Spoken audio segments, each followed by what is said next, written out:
എന്താ ചെയ്ത്? നിന്റെ ഷാദി നടത്താനാ ഞാൻ വന്നത്. മനസ്സിലായില്ലേ? ഷാദി എന്ന് വെച്ചാ തിരുമണം. ഷാദി കാ കപ്പട. റിഹേഴ്സൽ കഴിഞ്ഞാ കല്യാണം, കല്യാണം കഴിഞ്ഞാ നാടകം, പിന്നെ റിഹേഴ്സൽ. നിങ്ങൾ എന്തൊക്കെയാ പറയണേ? നിങ്ങൾക്ക് എന്താ പറ്റിയേ? കല്യാണം കഴിഞ്ഞ റിഹേഴ്സൽ, അതിനു മുമ്പ് റിഹേഴ്സൽ വെച്ചാൽ ശരിയാവില്ല.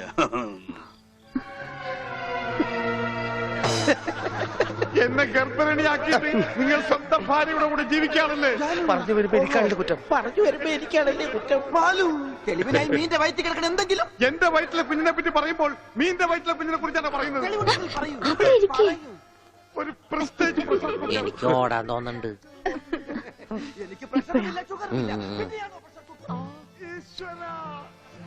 ഞാൻ ഓടാൻ പോവാ. അതല്ല പോട്ടെ, 45 രൂപ 50 പൈസക്ക് ബോംബെ ഡൈങ്ങിന് ഒരു ബെഡ്ഷീറ്റ് വാങ്ങിച്ചെന്ന് ഓർമ്മയുണ്ടോ? എല്ലാം പച്ചക്കള്ളം. ഞാൻ ബോംബെ കണ്ടിട്ട് പോലുമില്ല. നീ ബോംബെ കണ്ടിട്ടില്ല? എങ്കിൽ പോയി കണ്ടിട്ട് വേണം. തെണ്ടി തയ്യക്കാരാ. എന്താണ് വെളിച്ചപ്പെടാൻ ചവിട്ട് വെച്ചെന്നാണല്ലോ. അവൻ ഡയലോഗ് തെറ്റിച്ചിട്ടില്ല. ഈശോയെ ബോധം പോയാ? അവന് ബോധം പണ്ടേ ഇല്ല. അത് കാര്യം വെക്കണ്ട, വിട്ടേക്ക്. ആരും പോകരുത്. നാടകം തുപ്പം പുനരാരംഭിക്കും. എന്ത് പണിയാണ്? അതൊന്നും പേരെ പ്രശ്നം. അത് വേറെ കാര്യമുണ്ട്. എനിക്കാണെങ്കിൽ അടിയുടെ ആരും പോകരുത്. നാടകം വീണ്ടും ആരംഭിക്കുന്നതാണ്.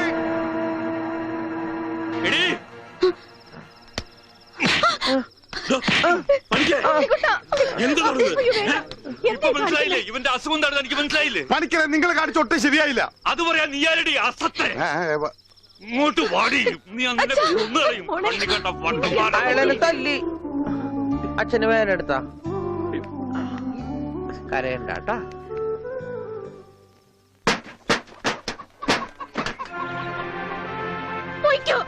എങ്ങോട്ടെങ്കിലും പോയിക്കോ. ഇത്രയും നാൾ ഈ വീട് നോക്കാനൊന്നും ആരും ഉണ്ടായിരുന്നില്ലല്ലോ. എന്തെങ്കിലും ഒരു ആപത്ത് വന്ന ആ മാഷ വീട്ടുകാർ മാത്രമേ ഉണ്ടായിരുന്നുള്ളൂ. ആ കുടുംബത്തോട് ചെയ്ത ക്രൂരതകളൊക്കെ ഇത്ര വേഗം മറന്നോ? എന്ത് പ്രായശ്ചിത്തം ചെയ്താലും അതിന് പരിഹാരമാവുക? ഉണ്ണേട്ടന്റെ ഈ അവസ്ഥയ്ക്ക് കാരണം അച്ഛനോ? അച്ഛനതൊന്നും പ്രശ്നമില്ലെങ്കിലും എനിക്ക് ആ കടങ്ങളൊക്കെ വീട്ടണം. മാഷിനോട് ചെയ്ത തെറ്റുകൾക്കൊക്കെ പോയി മാപ്പ് പറയും. എന്നിട്ട് വന്നാ മതി ഇങ്ങോട്ട്. അല്ലെങ്കിൽ ഇങ്ങോട്ട് വെച്ചപ്പോ. പണിക്കരെ, കുട്ടി പറഞ്ഞാലും കാര്യമുണ്ട്. താൻ ചെയ്തത് പൊറുക്കാനാവാത്ത തെറ്റ് തന്നെയാ.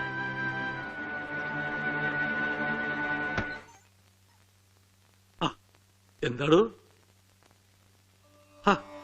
എന്തായി കാണിക്കുന്നത്? എന്നോട് പൊറുക്കണം മാഷെ. മാഷോട് ഞാൻ തെറ്റുകൾ മാത്രമേ ചെയ്തിട്ടുള്ളൂ. എനിക്കത് തിരുത്തണം. മാഷുടെ ഉണ്ണിയെ ജീവിതകാലം മുഴുവൻ നോക്കാൻ എന്റെ അമ്മൂന് സമ്മതം. എനിക്കും അത് സമ്മതം.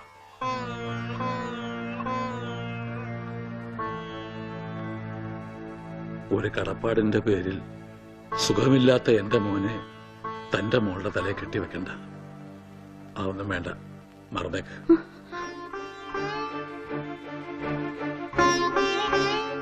മോളെ, നീ ചെയ്യുന്നത് വലിയൊരു ത്യാഗമാണെന്ന് എനിക്കറിയാം.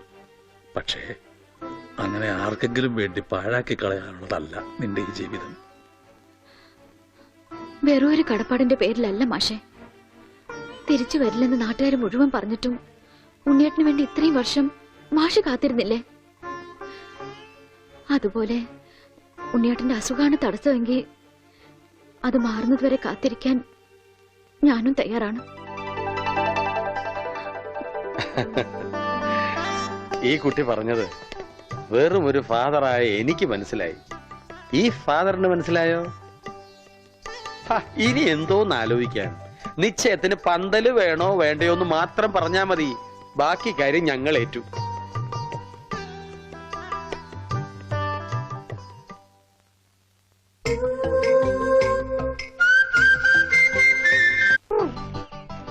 കല്യാണം കഴിഞ്ഞ എന്ത് ചെയ്യണം? സദ്യ ഉണ്ണും. അത് കഴിഞ്ഞിട്ട് പായസം കുടിക്കും. അത് കഴിഞ്ഞിട്ട് ഇല എടുത്ത് കളയും.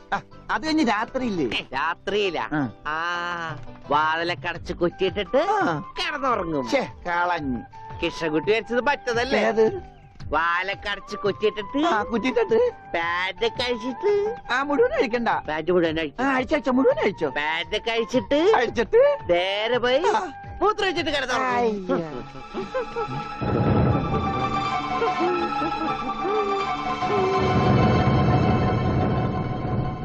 ഹായ് ഗോപി.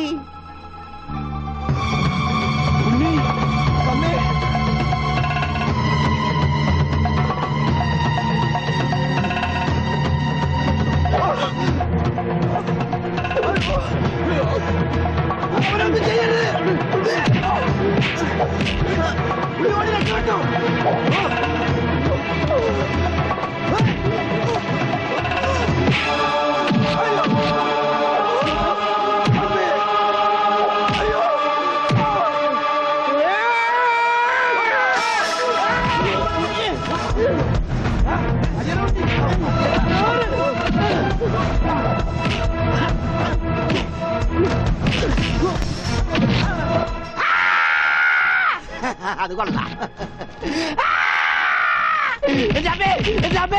നിർത്തിയിരിക്കണ എന്നാലല്ലേ ശ്വാസം വിടാൻ പറ്റുള്ളൂ. ഈ സ്പൈഡർമാനൊക്കെ സമ്മതിക്കണം.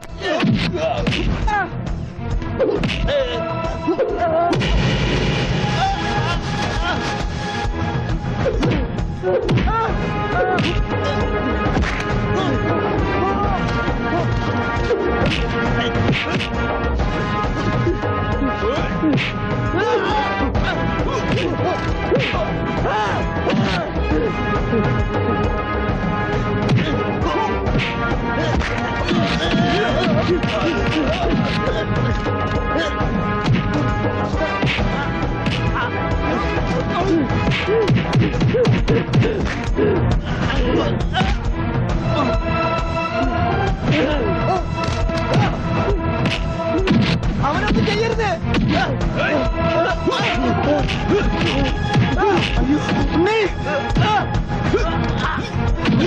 അവനെ തല്ലരുത്, അവനെ തല്ലരുത്, എന്നെ തല്ലരുത്.